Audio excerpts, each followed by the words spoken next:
What's up, everybody, and welcome back. CT here, back with my 2014 SEC football preview. And today we are talking about the Texas A&M Aggies.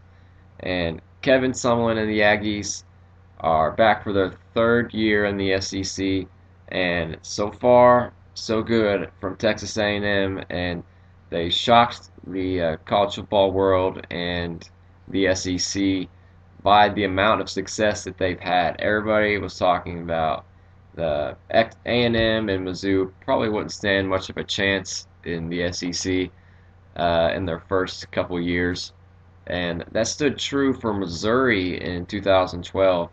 But A&M and a young man named Johnny Manziel really took the SEC by surprise. And as we know, Missouri came back and had a phenomenal year last year. And uh, in 2013, Texas A&M got off to a really good start, and I think it feels like Texas A&M was better last year than they really were. Uh, they finished 9-4, 4-4, 500 in the SEC, which doesn't it feel? It just feels like they were better than that. But they got off to a pretty good start, even though they lost to Alabama. It seems like they went downhill after that loss at home to Auburn. They really got their butts handed to them by LSU on the road. They lost to Missouri in a game that was very winnable for them, and their defense was absolutely atrocious in 2013. Absolutely atrocious. Probably the worst SEC defense I've ever seen in my lifetime, and they're probably the worst ever. They were giving up over 450 yards a game. Absolutely ridiculous. They couldn't stop anybody. Uh, I remember watching them in the Alabama game. Uh, they couldn't stop Alabama to save their lives.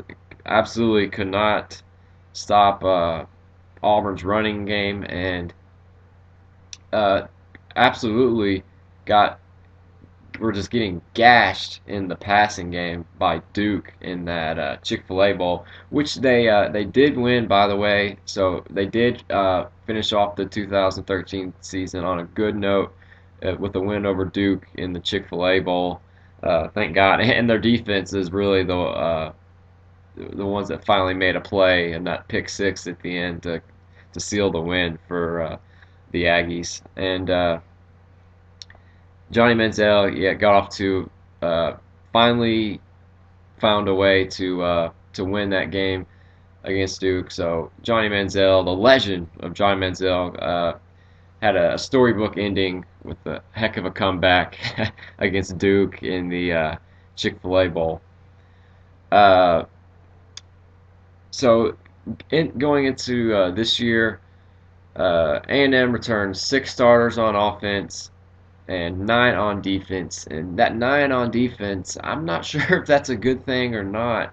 Uh, they were just so bad last year that let me just put it this way: if A&M's defense was even mediocre last year, Texas A&M may have been the best team in the country because their offense was absolutely phenomenal, and their offense did seem to get worse towards the end of the year, and as the year went on, which is probably due to how bad their defense is or was. Uh, when you're putting up points like they are, and every single time you score, you know that the other team is going to come right down and score.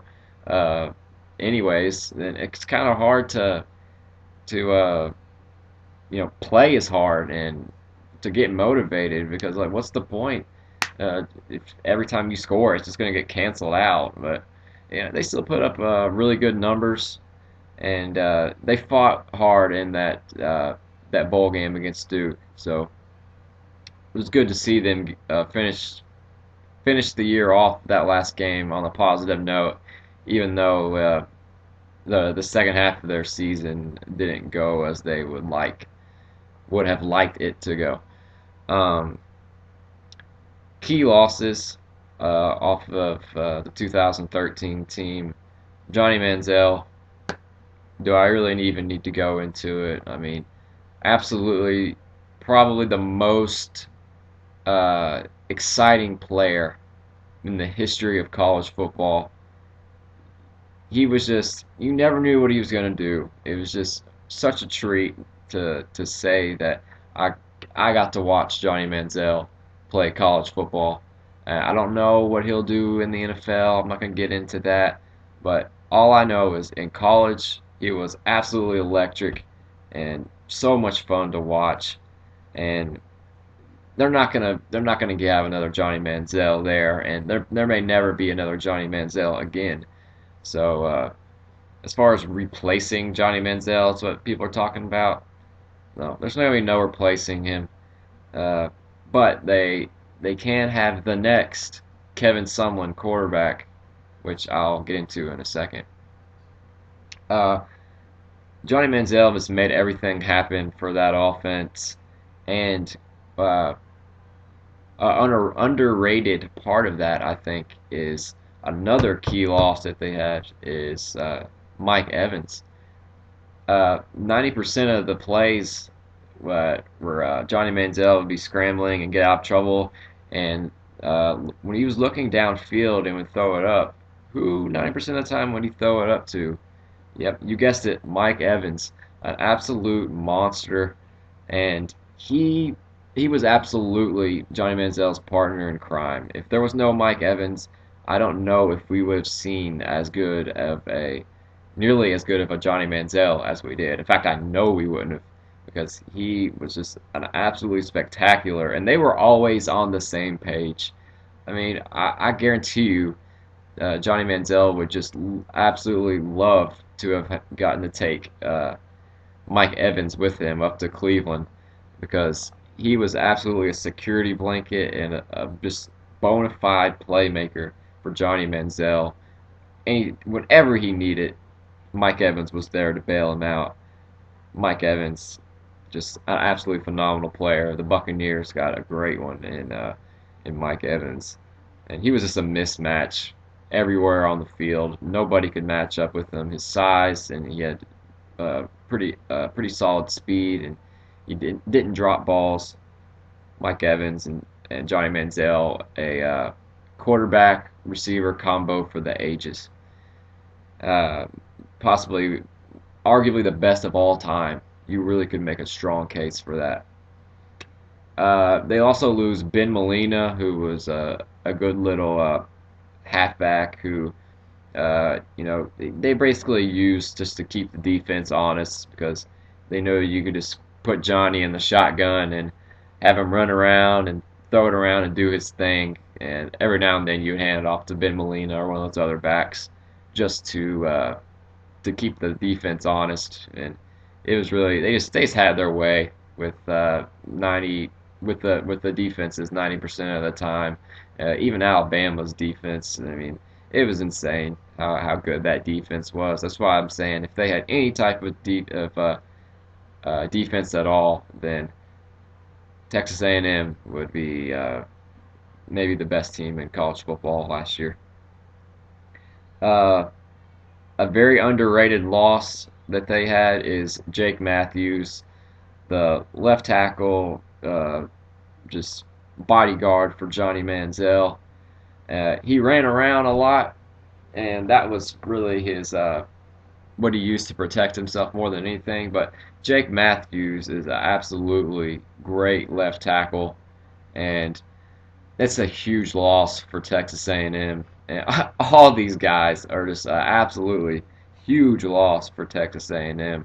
And I know A&M has recruited very well over the past couple of years. They've owned Texas, the state of Texas, and the University of Texas over the past couple of years, and it's because they're in the SEC. People saying Kevin Sumlin and Johnny Manziel and like just build the hype and all that stuff. No, the main reason is they are in the SEC, and that's where kids want to play. So SEC taking over Texas now, and that's why when it first was announced that Texas A&M would be joining the SEC, I was like, well, that's an interesting move because Texas A&M wasn't really a big program at the time, and I thought the same thing about Missouri. I was like, well, what is the SEC doing here? And I definitely understand now, at least on Texas A&M's behalf, because SEC land country is in Texas now, which is we all know how big high school football is in Texas. So just yeah, that a very smart move on the SEC's behalf now that I did not see at the time. So yeah, they lose Johnny Manziel, Mike Evans, Ben Molina, Jake Matthews. That's basically the Texas A&M Aggies offense from 2012 and 2013. Uh, but like I said, they've recruited well, which brings me to who in the heck is gonna take Johnny Manziel's place, or not replace Johnny Manziel. Who's going to be the starting quarterback for Texas A&M in 2014? And it's we don't know yet. That's the answer, short and sweet. But we got Matt Jokel, who's brother of Luke Jokel, who was he the number 2 draft pick last year and to Jacksonville. Uh, he's a senior, and he's played at times. I think he came in and played in that Rice game in the season opener last year when Johnny Manziel was suspended for the first half, and he played. If I remember correctly, he played pretty well when he came in. I think Rice. It was actually a really close game, but I think he was playing well. He was throwing the ball around like he should have been doing, and I put the fact that Rice was sticking around and having a good game with Texas A&M. I think that was mainly to do because of A&M's defense more so than anything. Uh, Kyle Allen is a is the freshman who everyone's talking about. I don't know a whole lot about him, but I know he's a highly touted recruit that I know A&M feels like they're really fortunate to get, and I know a lot of people are wanting to see Kyle Allen be the starter this year, and instead of the I'll go ahead and get into the last guy. Kenny Hill, a sophomore, a dual threat guy. A lot of people want to see him uh, because he is a dual threat, and they feel like they wouldn't have to switch the defense up more, and you can kind of plug him in and kind of have him do a similar thing to Johnny Manziel, but that's not going to work because there's no way Kenny Hill is Johnny Manziel. So when I look at these 3 quarterbacks, they each have their negatives and positives to them. You got Matt Jokel, who clearly brings experience. You got Kenny Hill, who's a sophomore, and Matt Jokel's a senior, by the way. And Kenny Hill's a sophomore. Kyle Allen, the freshman. Matt Jokel brings experience. Kenny Hill is a dual threat, and Kyle Allen is the highly touted recruit that everyone wants to see. Uh, Kenny Hill, I think. See, I haven't seen these guys play except for Matt Jokel. I know Kenny Hill came in and played a little bit last year at times. I don't think he played much though. I guess he came in when A&M was just routing teams. But just from what I can speculate, I like Kenny Hill quite a bit. Because he is a dual threat, and I think that can benefit uh, the type of offense A&M runs. And you just got to start building for the future. Let me go ahead and get into this. I do not think A&M's going to have a very good year. You got to go ahead and start building for the future. And playing Matt Jokel might Don't know. Might give you a better chance of winning uh, this year in the short term, but it would be very beneficial to for the future of A&M to, I think, go ahead and play Kyle Allen or Kenny Hill, who get a year of experience under his belt and really contend for championships in the next couple of years. I think that would be the most logical thing to do. But we'll see how it goes. I know different coaches have different ways of looking at stuff.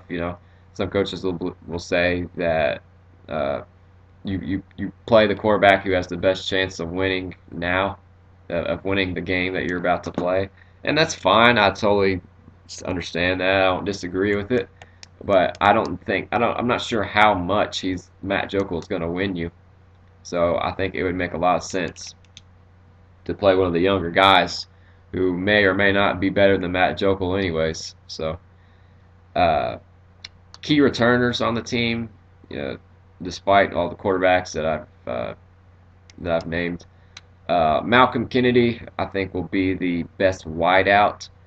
He's made he's hooked up with Johnny Manziel quite a few times over the past couple of years for some big plays, and I guess you would consider him the best receiver returning on this team. And there's probably going to be a couple guys who emerge that we don't really know of yet. And they've recruited well, and Kevin Sumlin knows what he's doing on the offensive side of the ball, and I'm sure they're going to have some guys to throw the football to. Uh, Trey Williams has really impressed me at times last year when he got his opportunities, which weren't a whole lot, but really quick, speedy guy, really just just electrifying, just quick bursts of speed when he hits the hole. His lateral movements, I've heard, been compared to Barry Sanders. I'm not saying he's Barry Sanders because I really don't think he is, and Barry Sanders is my favorite football player of all time. So everyone compares running backs to Barry Sanders, but there was only one Barry Sanders. But Trey Williams is a good one. There's no question about that. I think he has a chance to be by far the best player on this team. I think is Trey Williams. I think they need to run the ball more. Now, if you can't rely on your quarterback as much, Trey Williams can make some big plays for you. I guarantee you that. I would get him out and try to get him out in the open field, on some screens, some swing passes and stuff like that. Get Trey Williams in the open field where he can make guys miss, and he's going to make plays for you, and it's going to help you score points and win games. They also returned most of their offensive line, which has been pretty good over the past couple of years. Been really good, matter of fact. Definitely when it comes to how many times watching Johnny Manziel highlights do you see Johnny Manziel just sitting back there, just has all day to throw the ball. They lose Jake Matthews, but man, I really feel like that the rest of that offensive line is going to be pretty good, and I like him. I like them to open holes up for Trey Matthews, and hopefully when these quarterbacks emerge. So I feel pretty good about A&M's offense, even though they lose Johnny Manziel, who was everything. I think their offense is going to be better off than people think. I really do. The defensive side of the ball, hey man, your guess is as good as mine. Yeah, they're returning 9 starters. You imagine they have to be better than they were last year. They sure as hell can't be any worse. But man, they're gonna have to be way better if A&M's gonna have a decent year at all, because the offense is not going to put up the points that Johnny Manziel was. They're just not. So defense has to step up. They have athleticism. I think they have a chance to maybe be somewhat as good as they were in 2012, which wasn't a great defense, but it was good at times. It was good when they needed it most. So, very underrated defense in 2012. I don't know what happened. I guess they lost some guys. They had to have, but man, they have athleticism. They have some speed. I really don't know what the problem was last year on defense for A&M. If you're an A&M fan, or you know what, like, specifically why, if they're just not good, let me know if you have any idea what was wrong with A&M on defense last year, because it was just embarrassing. I'd be very embarrassed to be one of the players on that defense last year. It was horrible. It was horrible, and it probably kind of divided the team. I'm sure there was all kinds of arguments, or I'm sure going to the sideline or later on that night after a game, Johnny Manziel could be hanging out with Mike Evans, be like, man, like, we're doing our job. If the gets any stops at all, then we win that game easily. How many times do you think the players on offense could say that to one another? I mean, it would make a lot of sense. Uh, Time to get into the 2014 schedule for the Aggies. And if you're a A&M fan, you might hate me after this video, but hopefully you can see it from uh, a logical angle, because this is a rebuilding year. It really is. But they have a chance to be decent. I think they do. And you never know. You never know. They open up at South Carolina on Thursday night, first game of the college football season, and this is a very un not an ideal situation for a first time starting quarterback to go into Columbia, South Carolina to play the Gamecocks on the opening night of college football, where that place is going to be rocking, and every college football fan in the country is going to be watching you here. Uh, they're going to lose. Can I say that? Going to be extremely difficult to win this game for Texas A&M. Uh, South Carolina is my favorite in the East. I think they're the most complete team. Dylan Thompson, Mike Davis. The defense, is missing some pieces from last year, but I think they'll be okay. Definitely like South Carolina in that game. Then they have Lamar, Rice, at SMU the next three games. I think they get 3 wins there. I know Rice gave them trouble last year. Uh, SMU on the road, it could be a tricky-ish game, but I like A&M has had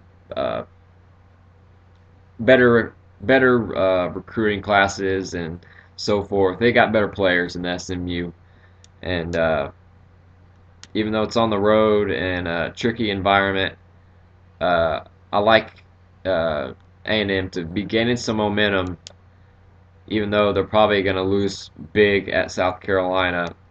They get 2 wins to build some confidence, build some momentum, and I think they carry that on to the SMU game and get a win there. And then they come, and then they in Arlington, in the Jerry World against Arkansas. I like Arkansas in this game. It'll be a very close game. It could really go either way. But I like Arkansas's running game to get the job done there against a very questionable A&M defense right now.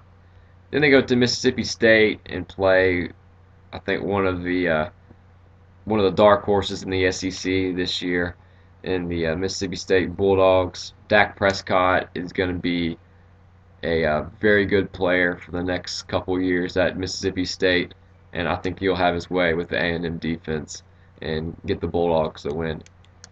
And then they come home for their, I guess it's their first home SEC game of the season. against Ole Miss, and they had a really good game with Ole Miss last year on the road where they got a game-winning field goal. Did A&M to get the win, and Ole Miss is gonna want revenge.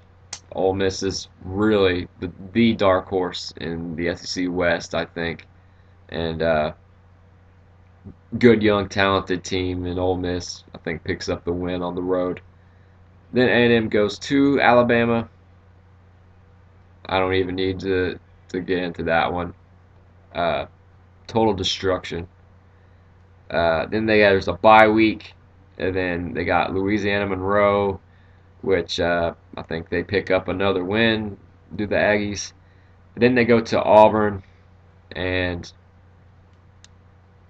they uh, they lost at home. A&M lost at home to Auburn last year, which was a season changing moment for Auburn as they went on to play in the national championship game and win the SEC. Uh, the thought of A&M's defense trying to stop Auburn's offense this year, Auburn's offense is going to be quite a bit better than it was last year, and I know that's a scary thing to think about, but it is. Trust me, it really is. They're going to be throwing the ball a lot now, and of course they're still going to have that monster running game. Uh, Auburn will score as many touchdowns in this game as they want to, uh, and Auburn wins, of course. Uh, and then they come home against Missouri in a game where I just did my Missouri review. Uh, who did I pick? I think I picked.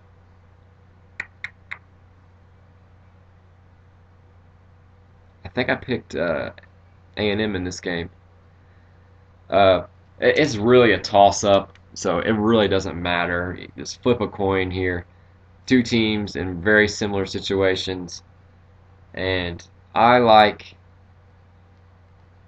I think I picked A&M, so I guess that's who I'll pick here and get their first SEC win. Then they got a bye week, and then they finished the season at home against LSU, and uh, LSU has been the one team the past couple of years who have done a really good job at shutting Johnny Manziel down, and I think that uh, this is obviously a very tough game for A&M. I think LSU will be a different team at this point in the year than they were than they'll be at the beginning of the year. I think LSU may struggle somewhat, uh, maybe squeaking out victories at the beginning of the year, but I think they'll be playing well at this point, which is a bad situation for Texas A&M. They're playing the wrong team at the wrong time, and if A&M struggled to score points on LSU with Johnny Manziel and Mike Evans and those boys, then I see Matt Jokel or Kyle Allen or Kenny Hill and this 2014 Aggies offense to struggle mightily against LSU, and LSU will get the win in this game. I feel pretty confident in saying that. Well, we'll see how many wins they get this year. According to my predictions, 1, 2, 3,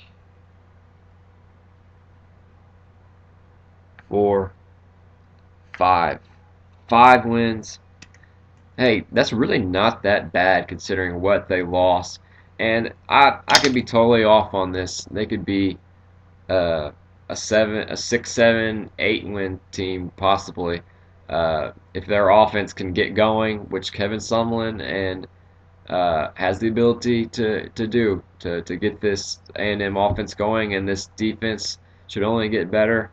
So they got a chance to be better than what I have them predicted to be, but it's a really tough transition, and Kevin Sumlin has his hands full. But 5 wins wouldn't be too bad considering the situation that they're in. But I think that about does it for the Aggies of Texas A&M. If you're a Texas A&M fan, I wish your squad luck. and I think they're gonna be good down the road.